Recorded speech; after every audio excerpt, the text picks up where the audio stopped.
Welcome back to Guard Your Grill Boxing. It's your man Coltrane, Coffee with Coltrane. Shout out to the brass, GYGB brass it is. Sleep, Ride or Die, Docs, Big Mike that like knockouts.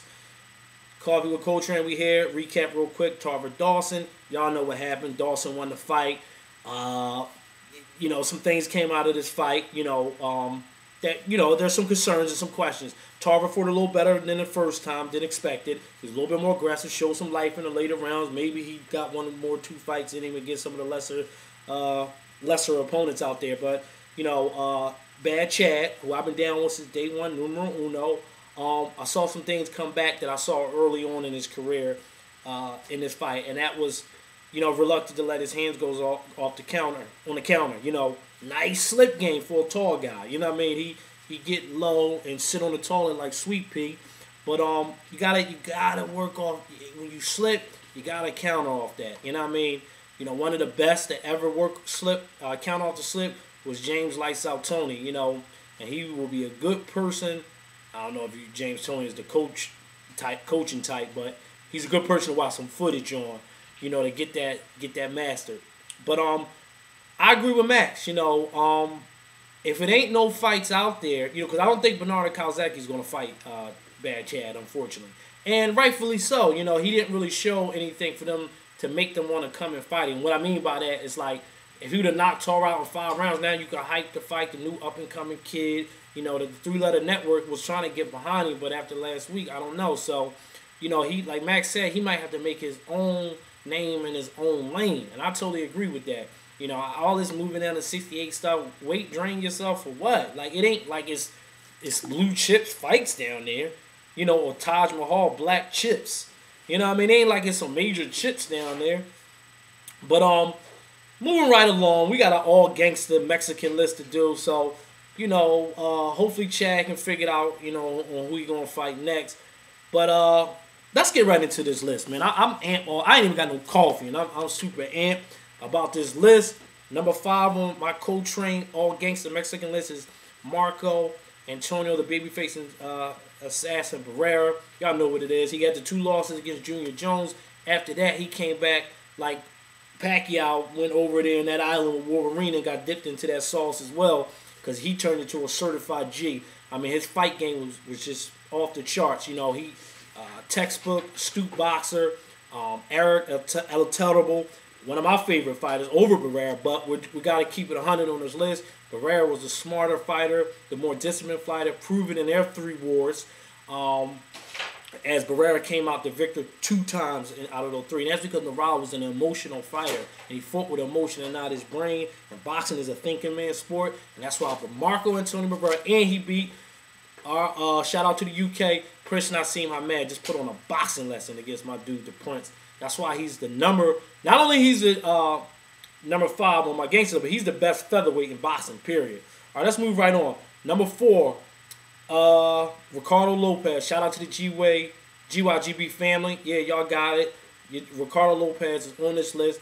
Probably could have been a bigger star than what he was. Had it been for Julio Cesar Chavez, and his timing was a little bit off. Like I said, always say, the general public don't want to see smaller guys fighting. It wasn't until Nassim Ahmed, the Morales, and the Barreras came along that the general public opened their eyes to the smaller fighters.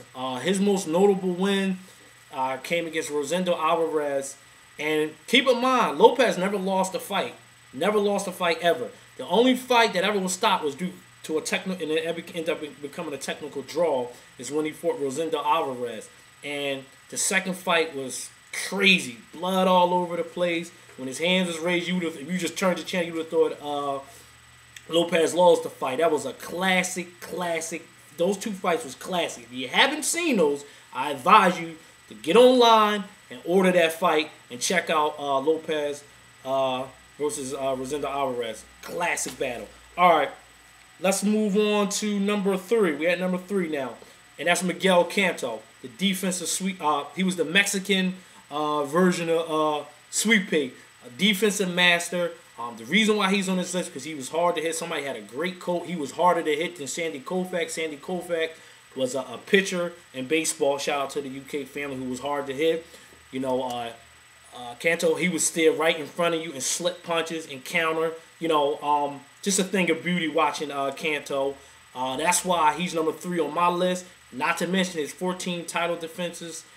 You know how I feel about title defenses. Shout out to Kawasaki, Mazone, Hagler, Hopkins. I'm a big fan of title defenses. He had 14 of them. He had a vicious slip game. That's why he's number 3 on my list. Number 2, I get all joking, all kidding aside, man. When it comes to this cat here, I get a little emotional because I was a big fan of his, and he was taken away way too damn early from us, man. For what could have been, but what he did while he was here. Keep in mind, man, we lost him, unfortunately, to the age of 23, an unfortunate tragedy in a car accident.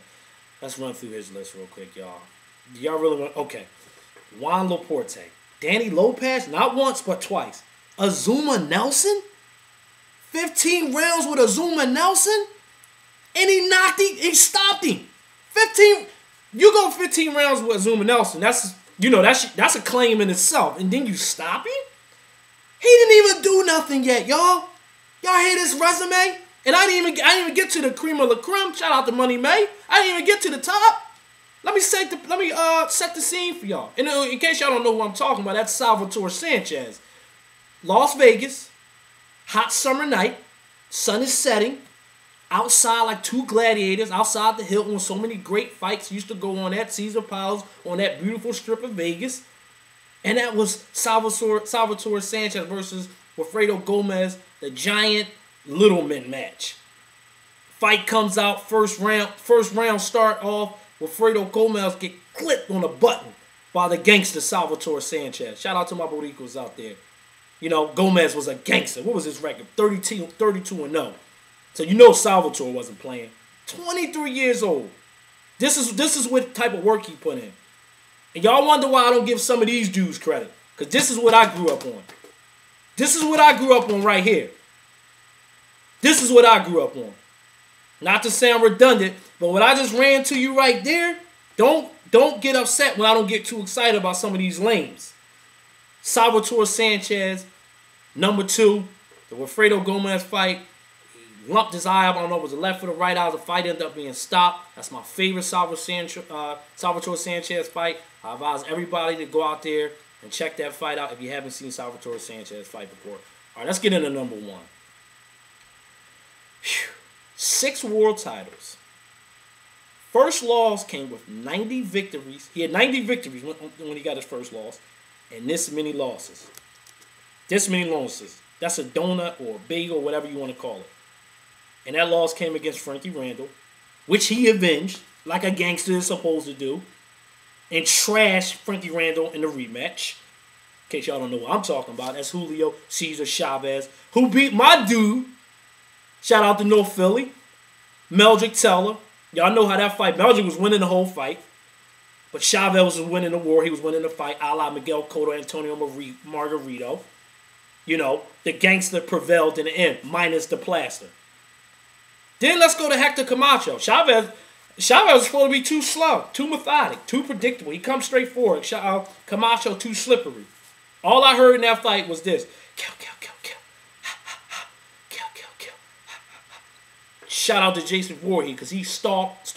Chavez was the best stalker ever in boxing. Straight to the body. No headshots, straight to the body. Although he went up top in that fight a few times, straight to the body. But his fight, my favorite, Julio Cesar Chavez, another gangster. Shout out to my Boricuas again. That list is coming, by the way. It's Julio Cesar Chavez, moving up from super featherweight. Again, he was supposed to be too small, too slow, against a much stronger, much more quicker Edwin Rosario. Rest in peace, too. Another one we lost too early. Chavez being a gangster. Now, anybody, keep in mind, see, a lot of y'all don't remember this because we got a lot of younger family out there, but some of y'all, anybody that's 27 and over, remember, they was throwing shade on Chavez's resume because I think he had like 55 wins or something at the time. And Rosario had 55 wins and 46 KOs, something like that. And Chavez moved up from super featherweight, as I mentioned, to 135 pounds. and he just aired Rosario out. I mean, aired him out. That's Chavez. Chavez is a gangster, man. Again, if y'all wonder why I don't get hype about some of these new dudes, it's not that I hate on the new. I love boxing, but you gotta understand where I come from. You gotta understand the cloth that was, was draped on my back. This brand of boxing. So when I don't get all gung ho, when I throw shade on a dude, remember this list that I just put out to y'all, and just remember and ponder on that. You dig? So guard your girl boxing. Coffee with Coltrane. We here every week. Julio Cesar Chavez, man, #1 best Mexican fighter of all time. Let's recap again. Marco Antonio Barrera, Ricardo Lopez, Miguel Canto, Salvatore Sanchez, and Julio Cesar Chavez. Thanks to all those great legends.